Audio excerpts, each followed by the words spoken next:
let's start with our class today, right? Yeah. Okay, so शुरू करते हैं। तो यश कैसे हैं? फटाफट शुरू ये करेंगे। No issues. और कुछ बनाए हो आपने? WIPs सर भेजते जाओ। कलरिंग करना मैंने स्टार्ट किया था एक्चुअली ना हाँ। सर। क्या हुआ कि मतलब मेरा पर्सनल सिस्टम नहीं है, घर का ही है अच्छा अच्छा। लैपटॉप है। हाँ हाँ। हाँ, तो उसमें थोड़ा स्टोरेज प्रॉब्लम हो जा रहा है, मतलब स्लोली जा रहा है अच्छा अच्छा अच्छा। चलना। ओके तो उसमें एसएसडी वगैरह लगाने के लिए लेके गया। Okay okay okay okay. जी सर। मतलब कर रहे हो, अपग्रेड कर रहे हो ना? हाँ सर, कोई थोड़ा इश्यू नहीं है, उससे अच्छी बात है। वही चल रहा है। अगर आप इन्वेस्ट कर रहे हो तो ये बहुत ही अच्छी बात है।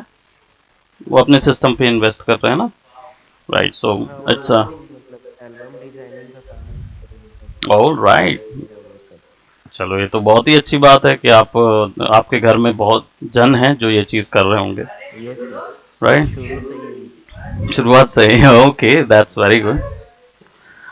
ओके, सो चलिए, हमारा जो बना रहे थे हम, इसमें मैंने कुछ कुछ चीजें ऑलरेडी बना दी थी। एज यू कैन सी, मैंने यहाँ पे ये वाला ग्राफिक ऐड कर दिया, रेडियो रिकॉर्डर के ग्राफिक ऐड कर दिए, बटन्स के ग्राफिक छोड़ के। बाकी आई थिंक ऑलमोस्ट हमने सारे ग्राफिक्स जो हैं वो ऑलरेडी ऐड कर दिए। सारे कुछ हमने फोटोशॉप में बनाए थे, so we have created all that, और मैंने ऐड कर दिए थे। बस ये वाले जो ग्राफिक्स हैं, इनका एक थोड़ा सा सिस्टम आपको समझा देता हूँ कि आप इनको कौन से सर?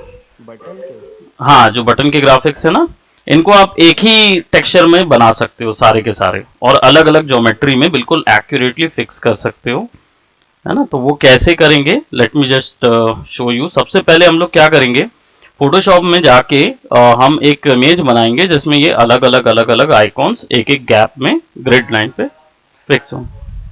Yes sir. ओके, ताकि वो पता रहे कि आपका जगह कहाँ पे है ना? तो हम लोग यहाँ पे भी वैसे ही कुछ करेंगे, राइट? और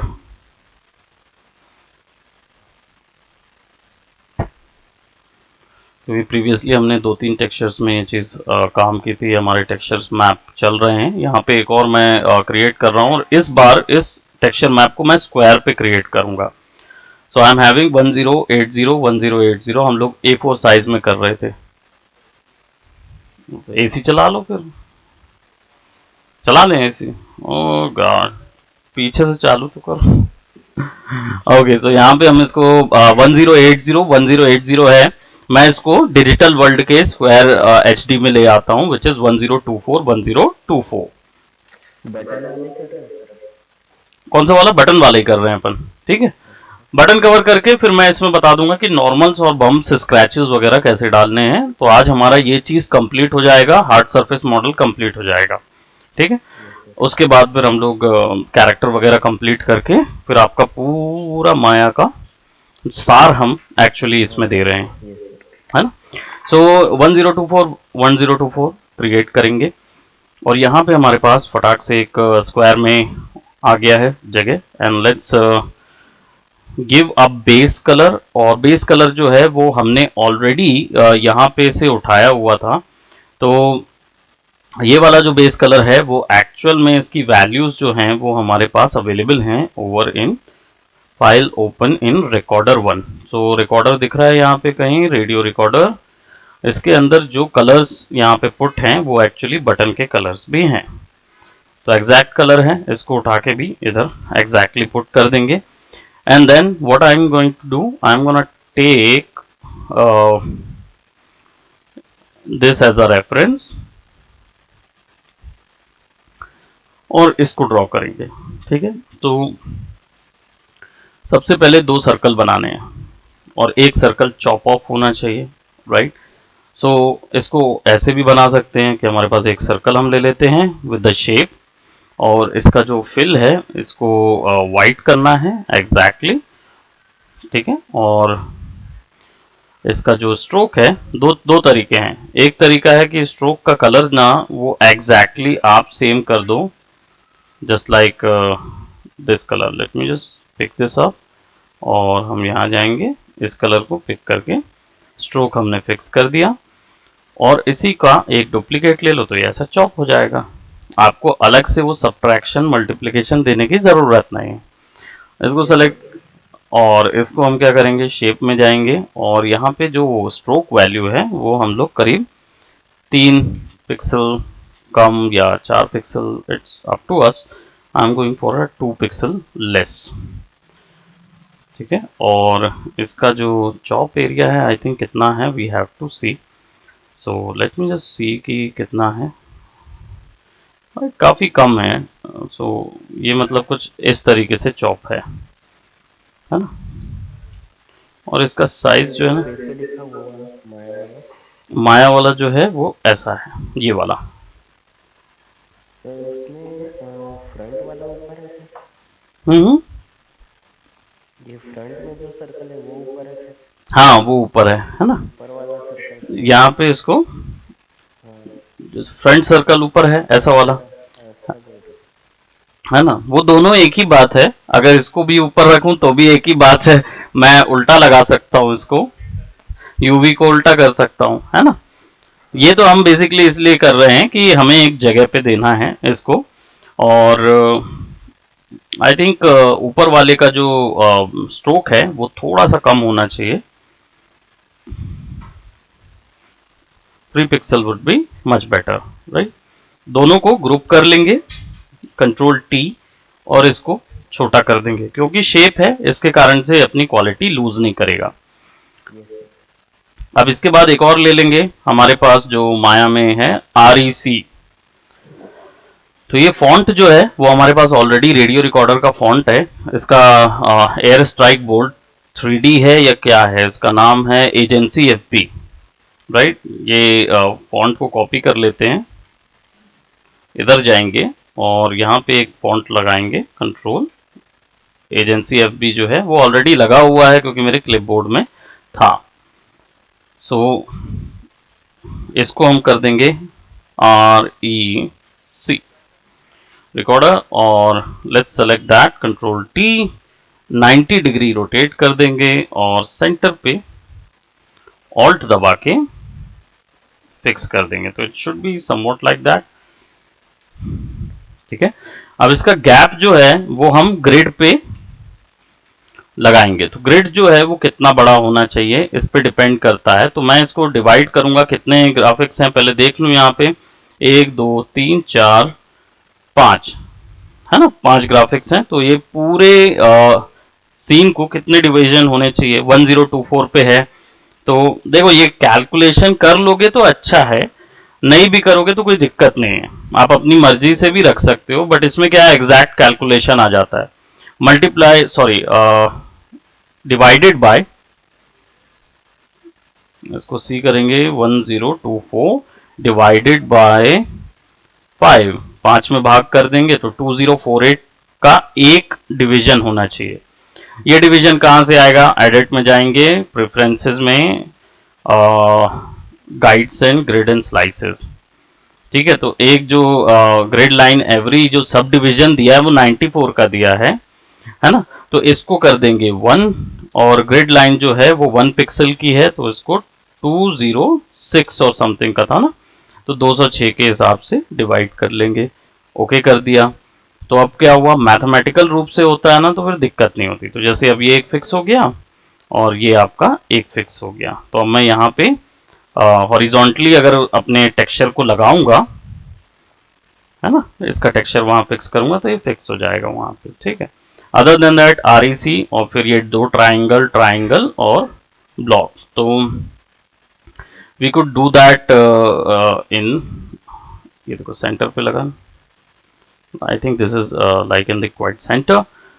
और हम क्या करेंगे, पेन टूल लेंगे और शेप बनाएंगे, वाई शेप, क्योंकि हम कलर्स बार बार चेंज कर सकते हैं। पिक्सल जो है वो 3 पिक्सल का रखेंगे, और पिक्सल का जो कलर होगा वो हमारा सिमिलरली यही कलर होगा। So you just have to select the colour over this. Fill जो है वो वाइट कलर का फिल होना चाहिए, तो I could be just selecting this colour of fill. Done. अब इसके बाद यहाँ पे somewhat kind of like that, और इसको सेंटर पे लेंगे।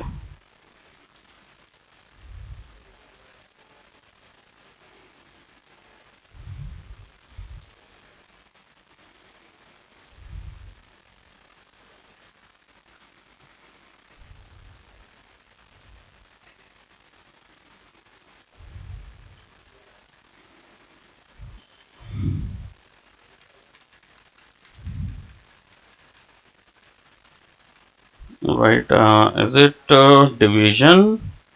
नहीं, वो हल्का सा एक स्ट्रोक यहाँ पे नज़र आ रहा है, तो हम क्या करेंगे, जुड़ा नहीं रहेगा, ये कुछ हल्का सा ऐसा ऐसा रहेगा। अब यहाँ पे ये हमको दिख रहा है वाइट वाला, ऐसा लग रहा है कि ये यहाँ पे पीछे जा रहा है चिपकने के लिए, तो ऊपर में क्या करेंगे, जितना भी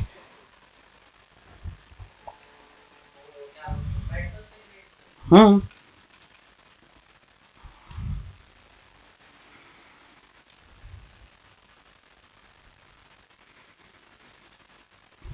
ठीक है, ये दोनों सेलेक्ट कर लिया और आई थिंक दिस इज एक्स। क्या करेंगे, सेलेक्ट करेंगे, शिफ्ट शिफ्ट शिफ्ट शिफ्ट,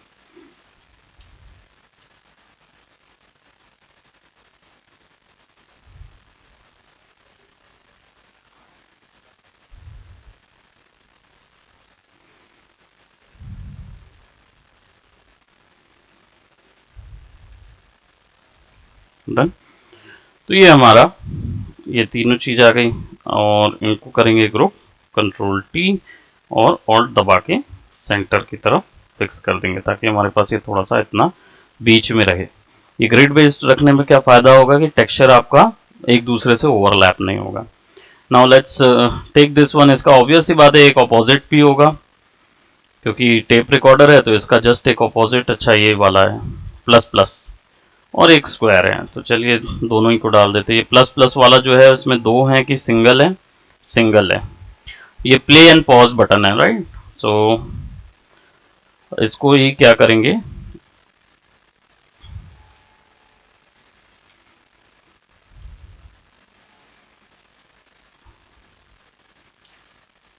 चलो इसको हम, जरूरी नहीं है लास्ट में डालें, लेकिन बिकॉज हमारा जो सीक्वेंस है उसके अकॉर्डिंग हम लास्ट में डाल सकते हैं। सो हम क्या करेंगे, एक शेप सेलेक्ट करेंगे, I don't know which one it is, so okay this one है। तो ये जो दिख रहा है इसी का एक और कॉपी ले लो और जो यहाँ पे है इनमें से एक को डिलीट कर देंगे, है ना। और ये वाला जो है वो स्टॉप का बटन है, राइट। सो स्टॉप के लिए rectangular box and we are creating all the shapes. So square box चाहिए है यूनिफॉर्मली, राइट। और बस इसको यहाँ फिक्स कर देंगे। So we have completed this one, but इसमें एक चीज और है, वो ये कि हमारा एक बटन जो है वो रेड शेडर है। सो उसके लिए ये वाला जितना भी हिस्सा है उसको हमें रेड पे फिक्स करना होगा।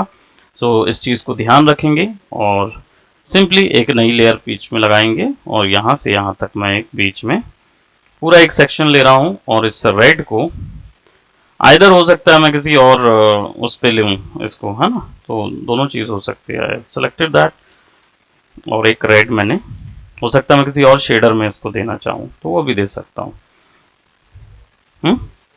स्ट्रोक, स्ट्रोक को नन कर देते हैं because we don't need those strokes, let's remove that. तो हमारे पास ये कवर अप हो गया है, कंप्लीट हो गया है। इसका बटन्स शेडर नाम रख देते हैं, let's give it a psd file और फिर एक और हम इसको png फाइल दे देते हैं। तो यहाँ पे आके बटन्स png पे रखे रहेंगे और इसको सेव कर देंगे। सारे हाइपर शेड अभी इसमें दूंगा शेडर। हम्म हम्म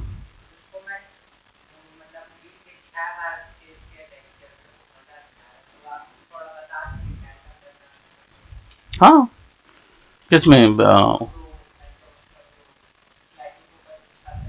हाँ हाँ, मैं आइडिया दे दूंगा, कोई इशू नहीं है। और यहाँ पे हम क्या करेंगे, let's open up with our hyper shade, और हाइपर शेड में हमारे पास बहुत सारे शेडर हैं।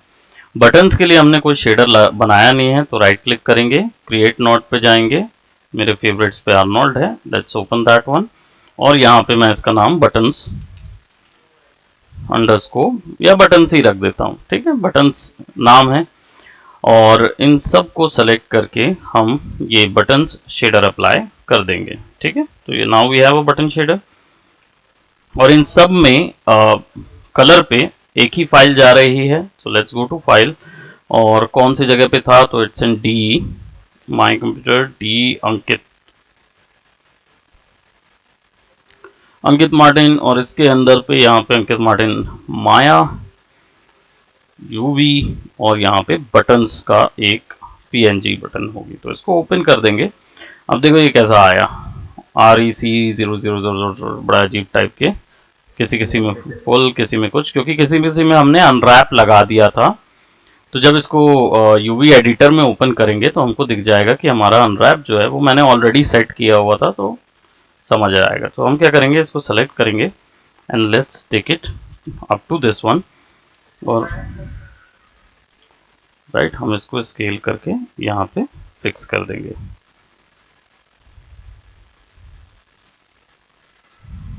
सो now it is scaled up, fixed है। सर नाउ अगर स्केल करने पे मॉडल बिगड़ेगा नहीं? नहीं नहीं, मॉडल नहीं बिगड़ेगा क्योंकि आप यूवी स्केल कर रहे हैं, यानी उसका अनरैप स्केल कर रहे हैं। Yes sir. मॉडल में इससे कोई लेना देना नहीं पड़ेगा, है ना। So yes sir. ये केवल उसका कोऑर्डिनेट है, तो ये उसका एक 2D कोऑर्डिनेट है बस, बाकी यानी मैप है, उसके ऊपर कैसे चलना है उसका मैप है, इसके अलावा कुछ नहीं है वो।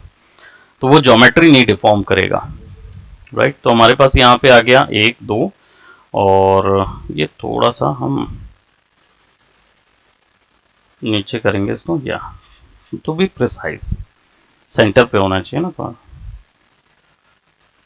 आई थिंक या it's kind of like that and then our this one, तो इसको भी सेलेक्ट करेंगे और किसमें नहीं ले रहा, हाँ तो ड्राइवर इंस्टॉल नहीं है वैसे वो, ये वाले का काम कर रहा था प्रीवियसली भौमिक के समय पे ना, he was I had used it so I thought the might be उस समय काम कर रहा था। फिर से एक और वाला, तो लगेगा ये। अभी तो आपका आप वाला यूज कर रहे हो, आप वाला यूज कर रहे हो, आपका जो टैबलेट है। नहीं नहीं अभी नहीं, आई एम जस्ट सेइंग कि आप यूज कर रहे हो उसको इधर पे। हाँ उसको मतलब यूज कर लेना, क्योंकि ये वाला जो है ना ये उठा नहीं रहा है पर हाँ वो बर्बाद हो जाता है उसमें। तो इसको आप छोटा करेंगे और इसको यहाँ पे फिक्स करेंगे। राइट, सी तो एक शेडर में वो सारे ऑब्जेक्ट कवर अप हो रहे हैं ना। ऑब्वियस सी बात है कि यहाँ के कुछ एक हिस्से जो हैं वो इफेक्ट हो रहे हैं। सो हम क्या करेंगे, थोड़ा सा इसको स्केल करेंगे। अगर वो फिक्स हो रहा है तो ठीक है, नहीं हो रहा है तो फिर हम बीच वाले को अलग से पकड़ के फिर स्केल करेंगे। I think it looks quite good. पीछे से देख, अंदर है, अगर दिखाना नहीं है तो, अगर दिखाना है तो फिर इसको अलग से सेलेक्ट करके फिर से प्रोजेक्ट मारो और कहीं और फेंक दो और कहीं और चला जाएगा तो ब्लैक ही रहेगा। And this is our selected one, so let's pick it this और इसको सेंटर पे ले जाके let's fix it like the way and ऊपर में रख के थोड़ा सा, ठीक है। So it looks kind of like that. I think इसका थोड़ा सा ज़्यादा स्केल हो रहा है तो इसको थोड़ा सा बड़ा करेंगे। यहाँ आप यूवी बड़ा करेंगे तो डिज़ाइन छोटा एंड प्रिसाइज आएगा इधर पे, ध्यान रखेंगे। Now we have selected everything and let's press Ctrl 1 and we've got our buttons, right? And let's select this one, put it somewhat like that. ठीक है, थोड़ा सा हम यहाँ पे एक रेंडर ले लेते हैं, स्काई डोम रेंडर। तो ऐसे वेरिएशंस में यूज किया जा सकता है इस सारी चीजों को। ठीक है, मेटल है ना। तो यहाँ पे देख रहे हो शेडर पे अभी हमने कोई काम नहीं किया हुआ है कि शेडर की शाइन्स वगैरह इन सबको कंट्रोल करें या कुछ ऐसा। हमने सिंपली क्या किया हुआ है कि हमने केवल टेक्सचर लगा दिया है उसके ऊपर में। तो इसलिए हर एक में आपको एक ही तरीके की शाइन और ये चीज नजर आ रही होगी। तो मेटल कौन सा है, शाइन कौन सी, ये समझ में नहीं आएगा। तो उसके लिए हम लोग अभी वर्क करेंगे, but before that let me just work on the normals. अब ये हम लोग अब क्या आ जाते हैं, हमारा जो टेक्सचरिंग क्वेश्चन है, जो कलरिंग का क्वेश्चन है, इमेजेस का क्वेश्चन है, वो पूरा हो गया कि हमने उसमें इमेज लगा दी, टेक्सचर लगा दिया अपनी मर्जी से, जो भी है। लेयर वाइज भी टेक्सचरिंग करेंगे इसमें, विल सी दैट। अब थोड़ा सा बात करते हैं इसकी रियलिज्म के बारे में।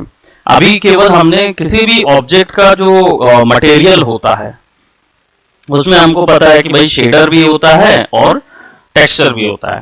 टेक्सचर उसका कलर होता है ना, और शेडर उसका क्या होता है, उसकी ग्लॉसीनेस, उसकी स्पेकुलैरिटी, शाइन वगैरह, है ना। और जो टेक्सचर है उसके अंदर आपका नॉर्मल एंड बम्प्स भी आता है। अगर आपके ऑब्जेक्ट में कहीं स्क्रैच आ गया है या कहीं पे ऑब्जेक्ट में कुछ उकेरा हुआ, तो वो नॉर्मल या बम्प या डिस्प्लेसमेंट से आप उसको कंट्रोल करोगे। तो अभी फिलहाल मेरे यहाँ पे क्या है कि ये बहुत ही ग्लॉसी, सुपर ग्लॉसी है पहली चीज। और ये सारे जो ऑब्जेक्ट हैं, जैसे ये ऑब्जेक्ट है, ये एक्चुअली में प्लास्टिक ऑब्जेक्ट है। प्लास्टिक ऑब्जेक्ट है तो उसमें एक हल्का सा दरदरापन होगा, राइट। और वो दरदरापन जो है वो नॉर्मल से आएगा। अब नॉर्मल जो है उसको क्रिएट करने के लिए बहुत सारे तरीके हैं। हम यहाँ पे क्या करेंगे, स्क्वायर नॉर्मल क्रिएट कर रहे हैं, क्योंकि हमें हर किसी का पता नहीं है कि यूवी, हर किसी का यूवी ओपन कर करके हम यूज नहीं करने वाले, है ना। तो हम क्या करेंगे, इसमें नॉर्मल्स जो हैं, जैसे मैं ज्योमेट्री ओपन कर रहा हूँ यहाँ पे और उसको देखो, तो आपका ये मेटल वाला है, इसमें फिनिशिंग होगी, ठीक है। ये पूरा जो है ये मेटल है, लेकिन ये जो है ये दरदरे हैं। These are the plastic fibre one, है ना। ये मेटल नहीं है, ये मेटल है, ये मेटल है, ये मेटल है, ठीक है। तो ये स्मूथ नजर आ रहे हैं, और ये जो प्लास्टिक वाले हैं इनमें अलग से दरदरापन, एक छोटे छोटे डॉट डॉट नजर आ रहे हैं। ये क्रिएट करने पड़ेंगे हमको। अब इनको कैसे क्रिएट करेंगे, फोटोशॉप में दोनों है। एक सिंपल तरीका है विच इज इंटरनेट से डाउनलोड करेंगे। तो इंटरनेट वाला मैं आपको बता देता हूँ, फिर मैनुअल बता देता हूँ, ठीक है। तो इंटरनेट वाले में क्या करेंगे, आप गूगल में जाएंगे और textures.com जैसे साइट्स में जाएंगे, और यहाँ पे क्या होता है, पीबीआर मटेरियल्स मिलते हैं। ये ऑलरेडी बने बनाए मटेरियल्स हैं। तो यहाँ पे आप देखो क्या क्या मिलता है। सबसे पहले यहाँ पे पीबीआर देख रहा हूँ मैं, पीबीआर मटेरियल, बाकी सब भी हैं बट पीबीआर देख रहा हूँ। पीबीआर मटेरियल का मतलब ये होता है कि ये वो रेंडर्स होते हैं जो कि क्या बोलते, these are like post bake render system, kind of system. Bake renders होते हैं, यानी कि इसमें आप नॉर्मल्स बने बनाए हैं, कोई जनरेट नहीं हो रहे हैं, ठीक है। जनरेट सिस्टम भी होता है, but I talk about it later. उसमें और डेप्थ में जाते जाएंगे तो जाते ही जाएंगे, तो फिलहाल हम लोग उसमें नहीं जा रहे हैं। अभी हम लोग क्या है, पीबीआर समझ लें। सिंपल पीबीआर का मतलब यह है बने बनाए टेक्सचर। अब बने बनाए टेक्सचर्स में सारी चीजें होती हैं। यहाँ पे देख रहे हो ब्रिक वॉल्स, कंक्रीट, फैब्रिक और ये सब चीजें हैं, फ्लोर है। तो यहाँ पे हमें जो चाहिए वो प्लास्टिक का चाहिए, क्योंकि हमारा जो पहला ऑब्जेक्ट है वो प्लास्टिक है। यहाँ पे हमारे पास देखो ये है पॉलीमर गन ग्रिप, ठीक है। यहाँ पे बहुत सारे प्लास्टिक के टाइप्स हैं, लेकिन जो सबसे क्लोज हमारे टेक्सचर के है वो ये है पॉलीमर गन ग्रिप। क्यों, क्योंकि हमारा जो ज्योमेट्री है या ये जो डायल है ये एक्चुअली उसी गन ग्रिप के सिस्टम के अकॉर्डिंग है। अब एक चीज बता दूं कि इसका जो ऊपर जो धूल और ये सब लगी है ना, वो इसके टेक्सचर का काम है, लेकिन इसमें दरदरापन और जो ये भी दिख रहा है ये उसके नॉर्मल्स में आएगा। तो हमें क्या करना होगा, हमें एक सिंपल, हम इधर आ गए हैं तो हमें सिंपल इसमें से टेक्सचर नहीं उठाना है। यहाँ पे देखो 4 ऑप्शन में डिवाइड होता है, albedo, height, normal and roughness. Albedo का मतलब होता है जो मैप हमने बनाया है ना यहाँ पे, ये सब अल्बेडो के अंदर आएंगे, ठीक है। तो ये डिफ्यूज मैप है, सारे के सारे कलर अपीयरेंस बताते हैं, अल्बेडो हैं ये। वहीं नॉर्मल्स जो हैं या हाइट मैप जो हैं या रफनेस है, ये तीनों अलग अलग चीजों के मैप हैं। नॉर्मल जो है ये बम्प में लगेगा, हाइट जो है वो डिफ्यूज में लगेगा, और सॉरी डिस्प्लेसमेंट में लगेगा, और रफनेस जो है वो स्पेकुलर में लगेगा। ये चार का सिस्टम होता है। अभी मुझे क्या है, मुझे जरूरत ही नहीं है अल्बेडो की, क्योंकि मैंने अल्बेडो बना लिया है। तो अब मैं क्या करूंगा, नॉर्मल बस डाउनलोड कर लूंगा। तो यहाँ पे फ्री 1512 क्रॉस 512 का नॉर्मल है। अब इसको हम ओपन कर लेते हैं। मैं इसको ड्रैग कर लेता हूँ फोटोशॉप में। Late me just show you how it looks. ये लगता है कुछ इस तरीके का। देखो जूम करने पर नजर आ रहा है, हल्का हल्का बम्प नजर आ रहा है, ठीक है। अब ये क्या होता है, ये एक्चुअल में आपके जो पॉलीगॉन है ना, जो ये यहाँ पे पॉलीगॉन दिख रहे हैं ना, इन पॉलीगॉन्स के ऊपर ड्राइंग करता है नॉर्मल। ये एजेस को फर्क नहीं पड़ता है इसको कि एजेस कितनी लगाई हैं आपने या कितना डेंसिटी एजेस की बढ़ाई। आपने केवल फेस को वो देखता है, और फेस में दरदरेपन को बनाना है या कुछ करना है तो वो उस चीज को वहां पे फेस के ऊपर ड्रॉ करता है, ठीक है। तो इससे क्या फायदा क्या होता है कि पुराने समय में बम्प यूज किया करते थे नॉर्मल की जगह। तो बम्प में क्या होता है, ब्लैक और व्हाइट वैल्यू बतानी पड़ती थी, और वो काम केवल लाइंस पे करता था, एजेस पे। तो आपको यहाँ पे अगर बम्प दिखाना होता था ना, तो यहाँ पे ढेर सारी एजेस सीधी सीधी लगानी होती थी, और फिर आपको यहाँ पे टेक्सचर पे ड्रॉ करना होता था, तब कहीं जाके वो ब्लैक और व्हाइट की वैल्यू के अकॉर्डिंग नीचे या ऊपर करता था। लेकिन अब नॉर्मल जो है एडवांस टेक्नोलॉजी है, अभी आ गया है और अभी यूज हो रहा है, बट धड़ा लेजर बहुत ज्यादा यूज कर रहे हैं। तो लोग क्या करते हैं फिर इस तरीके के ऑब्जेक्ट के लिए सिंपली क्या करते हैं कि नॉर्मल लगा देते हैं। नॉर्मल जो है वो इसके अंदर अपने आप डिसाइड कर लेता है कि कितने डिवीजन डालने हैं, और वो रेंडर के वक्त में वो डिसाइड कर लेता है। तो आपको यहाँ पे ज्योमेट्री में कोई भी बदलाव करने की जरूरत नहीं पड़ती, आपका फाइल हैवी नहीं होगा, और वो उतना ही डिटेल यहाँ फेसेस पे देगा, ठीक है। तो अभी यहाँ पे हमारे पास जो प्रोसीजरल नॉर्मल है,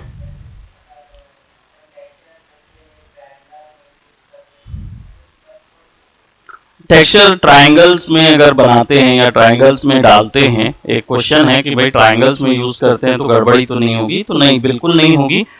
ट्रायंगल्स यूज करिए, पेंटास यूज करिए, कुछ भी टेक्सचर के वक्त में कभी गड़बड़ी नहीं होगी। आपको बोला इसलिए जाता है कि आप पेंटास कम यूज करिए, ट्रायंगल्स कम यूज करिए, पॉलीज में क्रिएट करिए। रीजन ये होता है कि एक तो पहली चीज उसका एनिमेशन करना मुश्किल होता है, पेंटा में और ट्रायंगल में समझना उसको मुश्किल होता है, ठीक है। पहला चीज ये। दूसरा कारण रेग स्केलिंग करने में दिक्कत होती है, पहला कारण ये होता है। हार्ड सरफेस में आप पेंटास भी यूज कर सकते हैं, वो भी ट्रायंगल भी यूज कर सकते हैं, लेकिन इसका एक ही फ्लॉ है या एक लिमिटेशन है, वो बता दूं कि पहला तो ये था कि भाई रेगिंग का पोर्शन था, रेगिंग में दिक्कत होती है, तो कैरेक्टर्स में इसलिए बोलते हैं कि भाई पॉलीगॉन यूज करो, क्योंकि क्या होता है रेग में मॉड्यूलेट नहीं हो पाता, आप उसको बनाते हैं वो मोड़ नहीं पाएगा सही से। अब अगर हार्ड सरफेस है, हार्ड सरफेस में तो एनिमेशन नहीं करना, उसमें तो बोन रेगिंग नहीं करनी, ना मॉड्यूलेट करना है, तो फिर भी लगा सकते हैं, तो भी नहीं लगा सकते। रीजन क्या है इस चीज में कि जब आप हार्ड सरफेस को किसी और सॉफ्टवेयर में ले जाते हो ना, तो वहां वो या तो पेंटा को डिलीट कर देता है, क्योंकि वहां पे वो पूरे पॉलीमैश के ही हिसाब से उसको एक्सेप्ट करता होता है, तो वो क्या करता है पेंटास को डिलीट कर देगा। और अगर आपने ट्रायंगल डाला है तो या तो वो पूरी ज्योमेट्री को ट्रायंगल के हिसाब से समझने की कोशिश करेगा, या फिर पॉलीगॉन के हिसाब से समझने की कोशिश करेगा। तो अगर पॉलीगॉन के हिसाब से समझने की कोशिश करेगा ज्योमेट्री को, तो वो ट्रायंगल को डिलीट कर देगा। और या फिर अगर आपने बोल दिया, वहां पे पूछता है वो कि इसको ट्रायंगल से समझू या क्वाड में समझू, ट्रायंगल में करोगे तो क्वाड्स डिलीट कर देगा, क्वाड्स में करोगे तो ट्रायंगल डिलीट कर देगा। एक टेक्नोलॉजी में वो समझता है ना।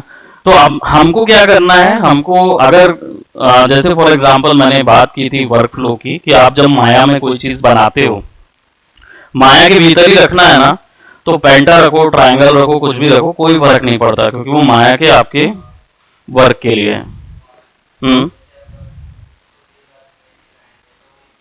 वही तो जब वो जी ब्रश में अगर ले जाते हैं या किसी और जगह पे इस ज्योमेट्री मॉडल को ले जाते हो, तो आपको वहां पे क्या करना है, टेक्सचर बनाना है ना। अगर वहां से ज्योमेट्री लेके आ रहे हो वापस से, तो फिर आपको सब कुछ पॉलीगॉन में रखना चाहिए, ताकि यहां से वहां जाए तो इजीली मैश चला जाए, फिर वहां पे डिटेल्स कर दो और उसी मॉडल को उठा के इधर ले आओ तो वो आ जाए। लेकिन मान लो अगर आपको टेक्सचर लाना है केवल, तो फिर यहां से वहां ले जाओ, ट्राइंगल यूज किया, पॉली किया, कोई फर्क नहीं पड़ता, ट्राइंगल में ले जाओ, वहां पे ट्राइंगल में ही ओपन करो, तो वो क्या करता है, पॉलीगॉन के बीच में, हर एक पॉलीगॉन के बीच में एक एक वर्टेक्स लगा देगा, तो सारा कुछ ट्राइंगल में बन जाएगा। ड्रॉ करो, जो भी डिटेल्स ड्रॉ करनी, टेक्सचर उठा के इधर ले आओ, पॉलीगॉन पे अप्लाई कर दो, कोई प्रॉब्लम नहीं होगा।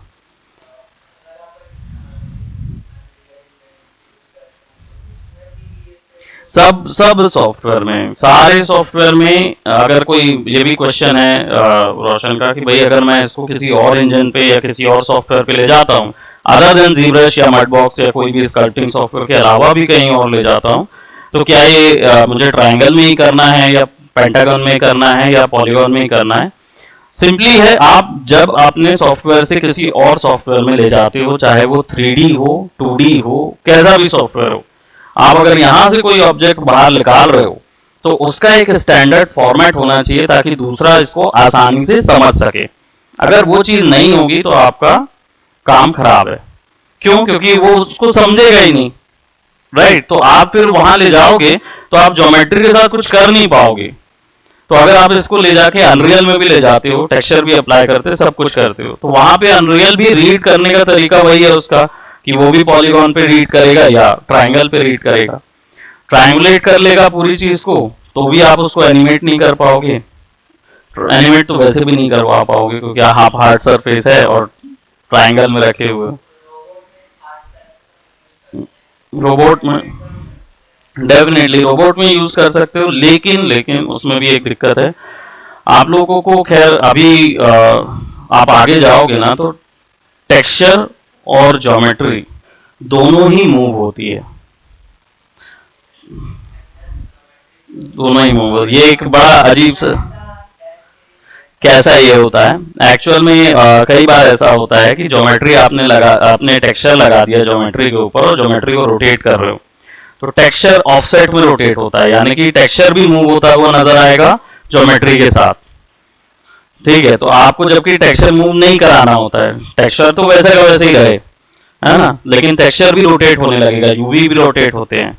ये दोनों ही एक थोड़ा सा और डेप्थ में जाओगे ना तो आप इस टेक्नोलॉजी को समझोगे कि 3D में जब आप कोई भी ज्योमेट्री के ऊपर में कोई टेक्सचर लगा रहे हो, समझ लो वो टेक्सचर की भी कुछ प्रॉपर्टीज हैं जो कि मूव हो सकती हैं या काम कर सकती है। आपको फ्रीज ट्रांसफॉर्म और ये सारी चीजें प्रॉपर करनी पड़ती है जो हमने बताई थी ना रिगिंग के समय में।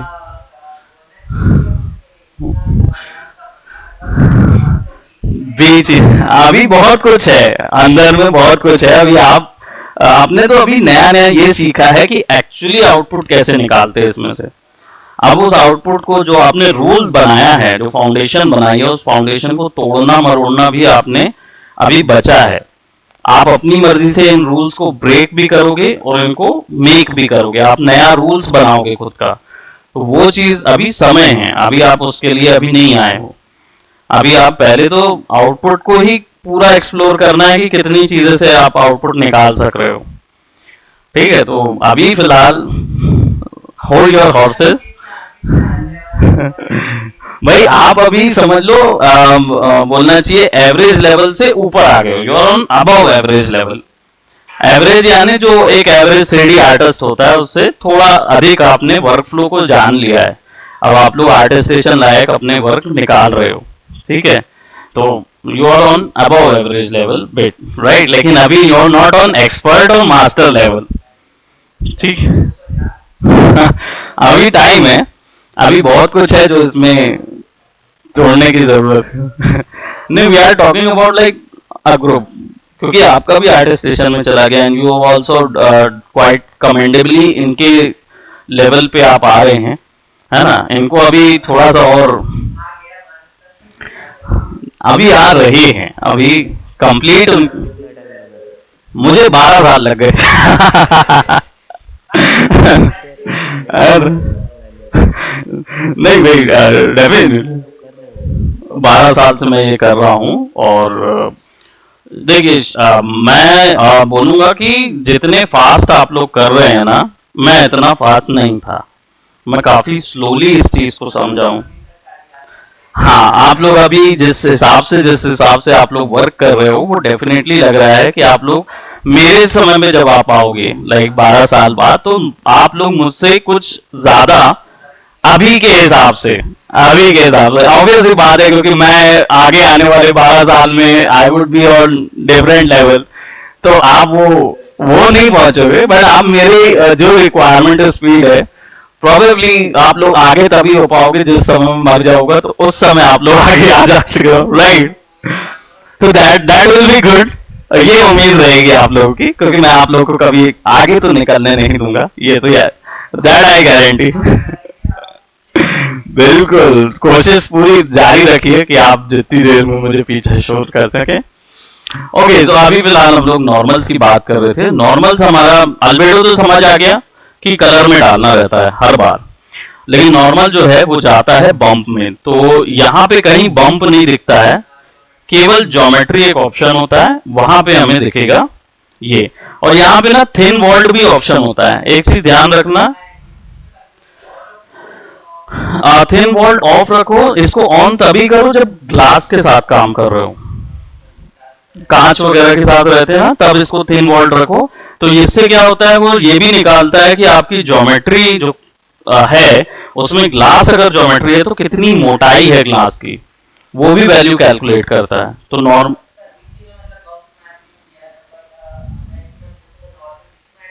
हाँ, इसी में ऐड करना है, बम्प मैपिंग के अंदर पे ही आप नॉर्मल ऐड करोगे। ऊपर में ओपेसिटी होता है, ये वैल्यू कैलकुलेट करता है, ये वैल्यू कंट्रोल करता है।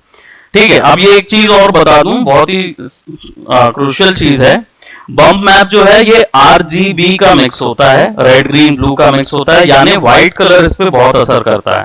तो व्हाइट की वैल्यू से आप कर, क्योंकि RGB 3 कर दो, यहाँ पे आपने देखा ही हुआ है, 255, 255 और 255 टेंस टू व्हाइट। यानी अगर RGB इक्वली अमाउंट में पड़ा होगा ना, तो वो पूरा व्हाइट कर देगा, वैल्यू नॉर्मल की फुल होगी।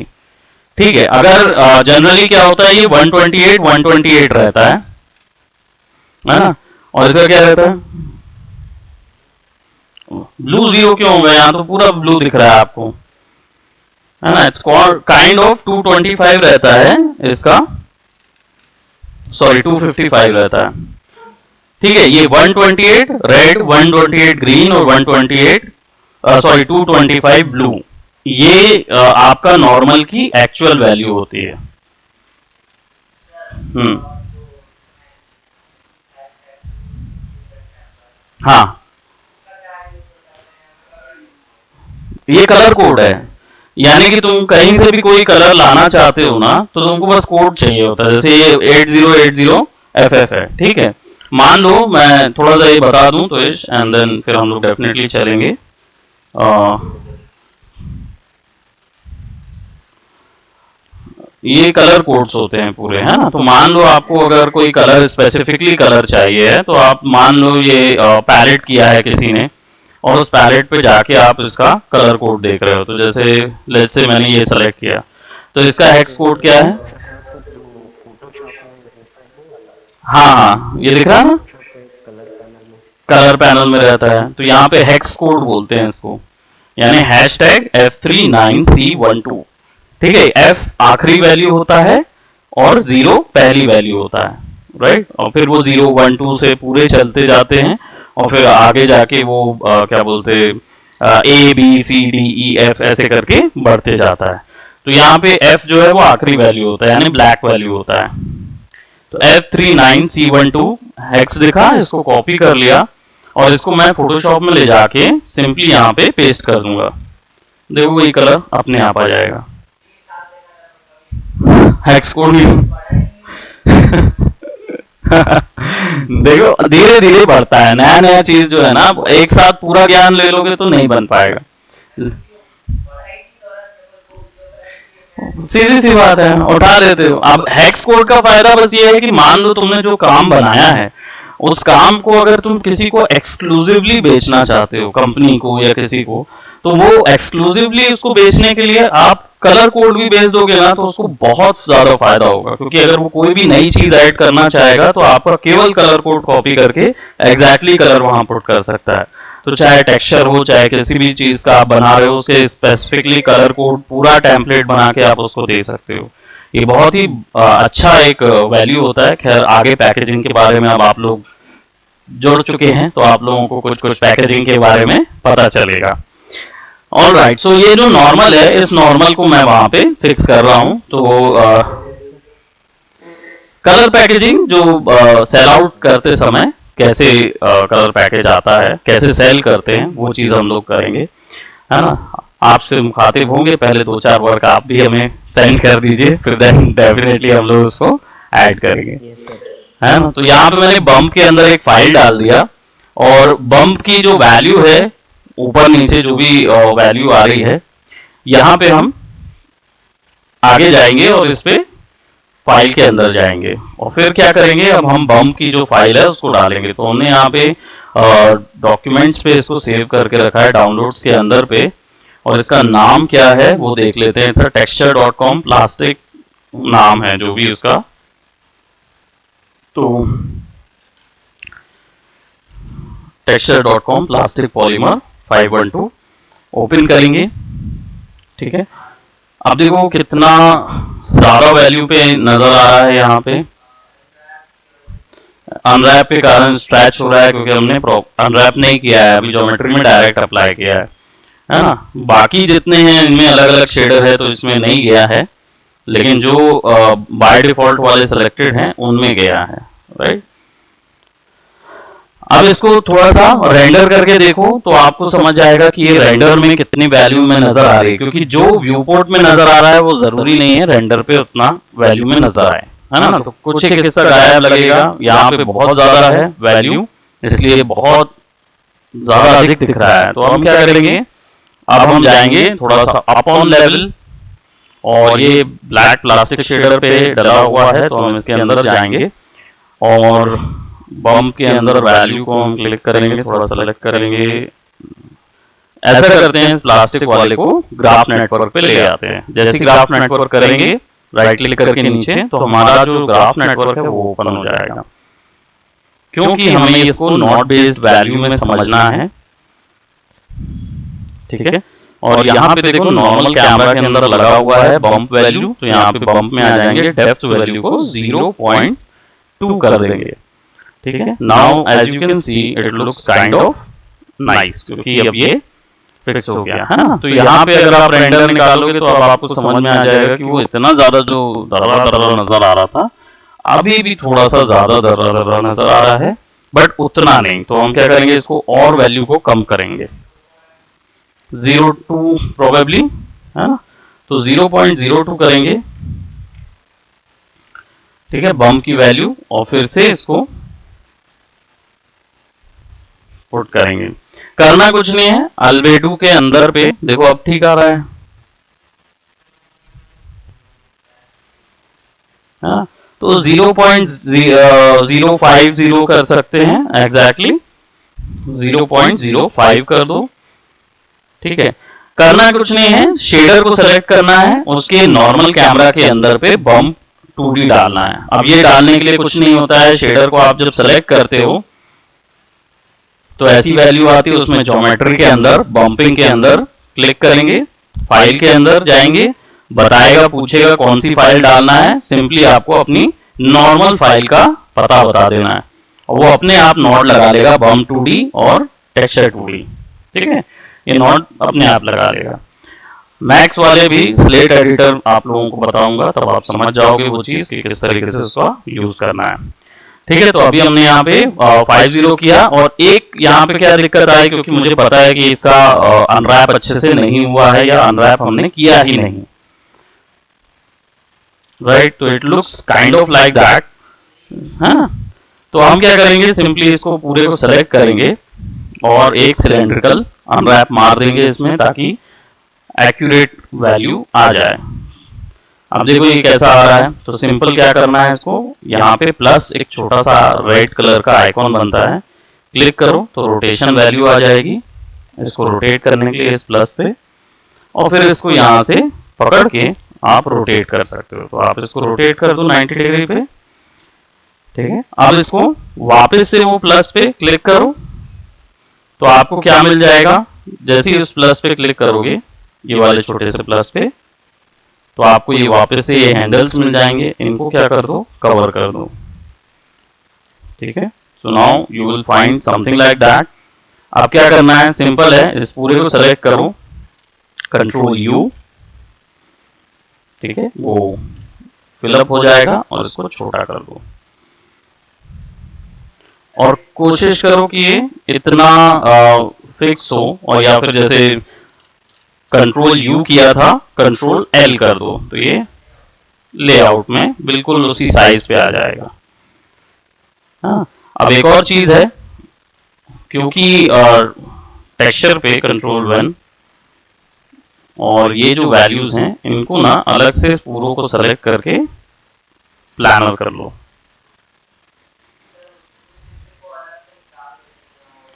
सामने वाला हिस्सा ना, इतने वाले हिस्से को सेलेक्ट कर लेते हैं, हाँ, और इसको यू भी कर लेते हैं, दैट डायरेक्शन में प्लानर कर देते हैं। सो now it will be that direction, apply, ठीक है, ये भी फिक्स हो गया।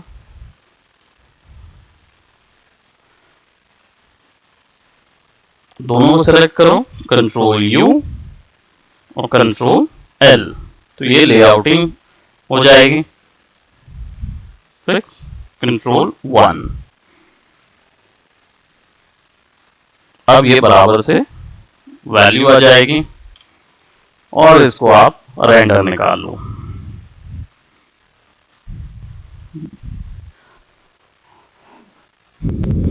जीरो 50 वैल्यू थोड़ी ज्यादा लग रही है, क्योंकि यहाँ पे बहुत ज्यादा है ना, तो वो 35 वैल्यू ठीक रहेगा। सो हम क्या करेंगे, वापस से हमारे हाइपर शेड में जाएंगे, सेलेक्ट, और बम्प मैपिंग की वैल्यू जो है वो बम्प वैल्यू के अंदर 0.035 में वैल्यू रख के इसको रेंडर निकाल लेते हैं। सनलाइट के कारण थोड़ा सा वो वैल्यू जरूर स्पेक्युलर में छिप रही है, ज्यादा डिटेल नहीं आ रही है, बट फिर भी सब जगह अगर वैल्यू नजर आ रही है तो इट इज गुड। क्लोज है, इसको 25 या 30 वो चीज रख सकते, क्लोज वैल्यू है, क्योंकि आ रहा है वो दर्रा दर्रापन आ रहा है। अब टेक्सचर की ये भी बात कर लेते हैं कि हमने इसका आउट वैल्यू इन वैल्यू तो बराबर हमने फिक्स किया हुआ है। एक चीज और कर लेते हैं, क्योंकि ये मैश स्मूथ पे सेट नहीं है, देखने भर के लिए मैश स्मूथ में वो कैसा नजर आ रहा है। दर्रापन तो आ रहा है, लेकिन टेक्सचर की रिपीटेशन भी इसमें बढ़ाई जा सकती है, क्योंकि क्या बोलते हैं, टेक्सचर की रिपीटेशन बढ़ाएंगे तो आपका जो टेक्सचर है वो स्केल होके बराबर से नजर आएगा। तो एक्यूरेट करने के लिए हम क्या करेंगे, will go to hyper shade, और यहाँ पे जो 2D texture, place 2D texture option होता है, इसमें जाएंगे, और यहाँ पे जो कवरेज है उसको हम वो कर देंगे, क्या बोलते हैं, रिपीट कर देंगे। रिपीट टाइलिंग जो है यहाँ पे दिख रहा है, तो इसको मैं 4x4 कर रहा हूँ, ठीक है, 4x4 कर देते हैं, and then let's take a render output.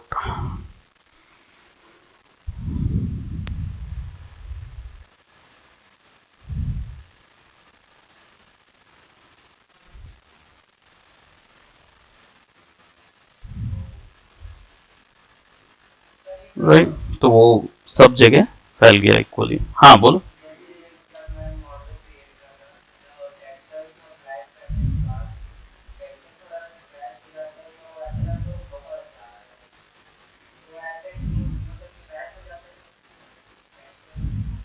Texture stretch होता है तो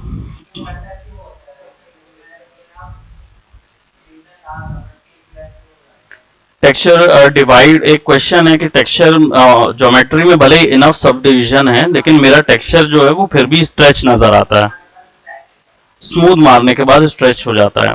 उसके लिए कारण ये चीज का है कि आपने जो ज्योमेट्री के साइड्स होते हैं ना, उसमें प्रॉपर तरीके से दोनों तरफ, एजेस के दोनों तरफ, यानी कि एक इस तरफ पे भी आपको एक लगेगा वैल्यू और एक इस तरफ पे भी एजेस वैल्यू लगानी पड़ेगी, तब वो स्ट्रक्चर होल्ड करेगा।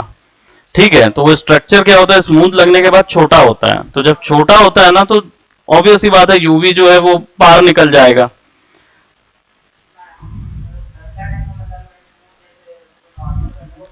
हम्म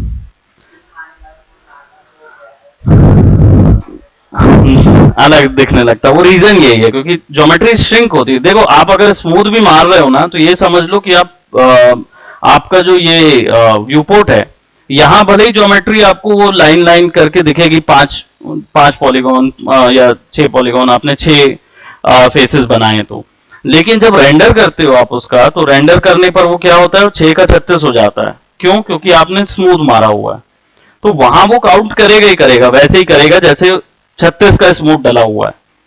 समझ रहे हो कि अगर आप यहाँ पे कोई वैल्यू कर रहे हो और वहां पे रेंडर के वक्त में आप बता रहे हो 3 स्मूथ करके या फिर वहां पे नॉर्मल या डिस्प्लेसमेंट डाल के या कुछ और वैल्यूज डाल के आप उसको बढ़ा रहे हो, तो इससे क्या होता है कि वो रेंडर के वक्त में काउंट ऐसे ही करेगा कि वो 36 के हिसाब से काउंट कर रहा है। समझ रहे हो? तो वहां पे अगर 3 में अगर ज्योमेट्री श्रिंक हो रही है तो वहां पे भी श्रिंक होगी। तो इसके लिए क्या करना होगा, फिर आपको ज्योमेट्री को होल्ड करने के लिए वहां पे प्रॉपर तरीके के डिवीजन डालोगे, तो क्या होगा, जब जैसे ही उसको शॉर्ट करोगे तो वो छोटा होगा ही नहीं स्मूथ में। लो पॉली में क्या होता है कि लो पॉली में स्मूथ नहीं कर सकते आप, ये एक लिमिटेशन है। अगर लो पॉली बना रहे हो, हाँ तो बच हो जाएगा, तो वो देगा ही नहीं ना आपको। लो पॉली में आपको स्मूथनेस का ऑप्शन होता ही नहीं है, क्योंकि वो गेम्स में उसी में बनाना पड़ेगा जो आपको वो रहते हैं ना, क्या बोलते हैं, ब्लॉकी ब्लॉकी जो रहता है उसी में दिखाना होगा। ये कर सकते हो कि जहां जहां ब्लॉक आ रहा है वहां पे आप सब डिवीजन डाल के ऐसा अरेंज करो कि वो स्मूथ नजर आए, लेकिन आप वहां पे ही बढ़ा सकते हो वैल्यूज। समझ रहे हो कि कट वगैरह करके या कुछ ऐसा करके वहां पे ज्योमेट्री वैल्यूज बढ़ा सकते हैं, otherwise there is no other option to think of that. Okay, so हाँ। हम्म हम्म जो सबवे बना रहे हो उसको उसको नॉर्मल ही रखो, क्योंकि सबवे में कोई ऐसी ज्योमेट्री आपके में है नहीं जिसको स्मूथ डालना है, बट हो सकता है कुछ ज्योमेट्री होगी जिसको